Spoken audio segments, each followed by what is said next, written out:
Hi everyone, welcome to week 11. Last week we looked at generalizing how to solve a trinomial. Specifically, we looked at the quadratic formula and how that can be used for solving any degree 2 equation, including the case where you do not have a real solution. So today's goal is to extend that for equations quadratic in form. So one of the ideas in math is that you start with a concept and then you can reapply it to a broader range of objects. So what we know is we can find the general solution to something like ax squared plus bx plus c.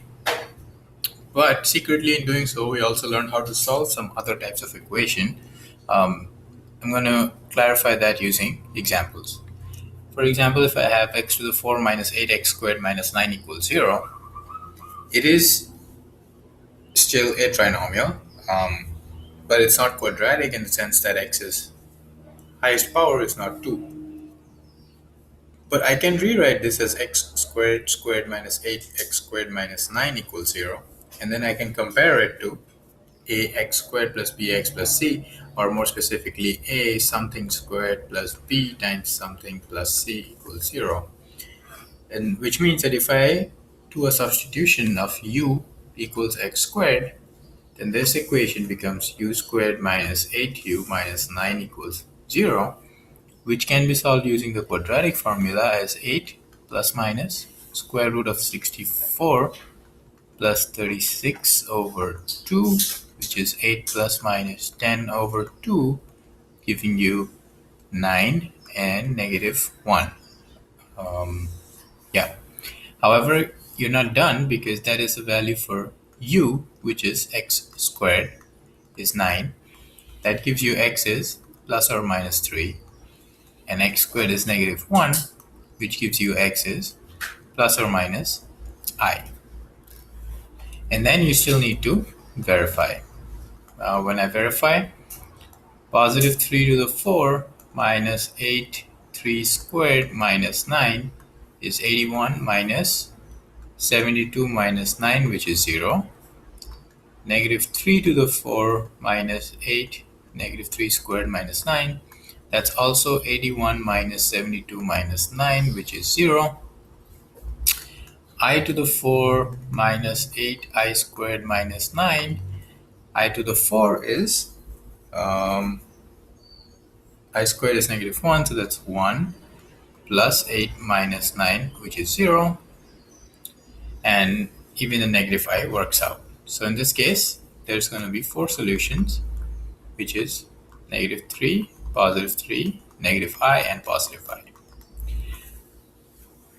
Now, an observation here, the highest power of x is 4 and we had 4 solutions. That's not an accident.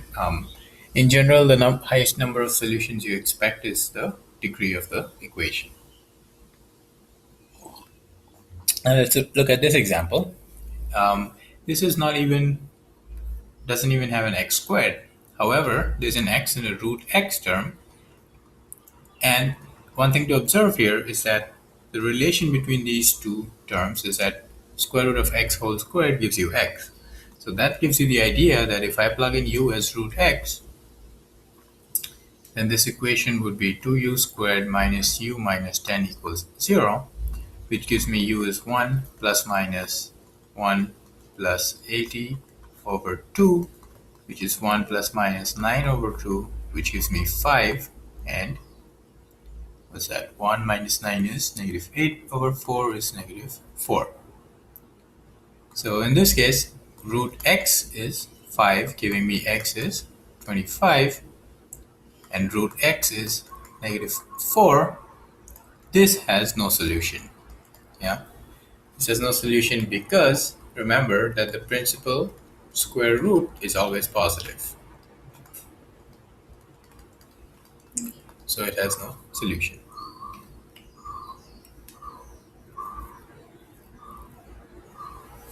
And you can verify your answer. See if it makes sense. Let's see. When x is 25, we have 50 minus 5 minus 10, which is not 0. So this is not a solution. Okay, so this has no solution. So again, the verification part is very, very important. In this case, this has been set up for you to look like a quadratic because the term x squared minus 5 appears twice. You can just use u as x squared minus 5. And then you can solve for x. X is going to be u plus 5 under the square root. Now this is, or you can also solve this by factoring actually. So this is u plus 5, u minus 2 equals 0, giving you u is negative 5 and u is 2. Plugging that in here, you get x is root 7 or x is 0. Now let's verify that. If x is 0, then you have negative 5 squared plus 3 times negative 5 minus 10, which is 25 minus 15 minus 10, which is 0. So that works. Root 7 gives me 4 plus 3 times 2 minus 10, which is 0, which also works out. So the solution set is 0, comma, root 7. Couple more examples just to give you an idea of what kind of substitutions you may expect. Now over here you have x to the negative 2. This is actually 10 over x squared plus 7 over x plus 1 equals 0. Now the observation here is that the relation between these terms is again that of square slash square root. So if I set u as x to the negative 1, then u squared is x to the negative 2. So this is 10u squared plus 7u plus 1 equals 0, giving me u is negative 7 plus minus 49 minus 40 over 20, which gives me u is negative 7 plus minus 3 over 20. That's negative 4 over 20, which is negative 1/5, and negative 10 over 20, which is negative 1/2. But remember, that is 1 over x. So x is 1 over u, which makes it negative 5 and negative 2. Now let's verify. Verify 10 over 25 minus 7 over 5 plus 1 equals, I have a 25, 10 minus 35 plus 25, which is 0. That works out. Let's verify for negative 2. 10 over 4 minus 7 over 2 plus 1 is 10 minus 14 plus 4, which also works out. So this is, the solution set is correct. In this case, one thing to remember is that x cannot be 0 because we have a division by x squared and a division by x. Okay, last example here. Again, using exponent property, you can see the relation between these is that of a square slash square root. So I let u equals x to the 1/3, and I have immediately that x squared is x to the 2/3, making this 5u squared plus 11u plus 2 equals 0. Giving me u is negative 11 plus minus 121 minus 4 times 5 times 2, which is 40, over 2 times 5, which is 10. That's negative 11 plus minus 9 over 10, which gives me, let's see, a negative 2 over 10, which is negative 1/5, right? Yeah. And a negative 20 over 10, which is a negative 2.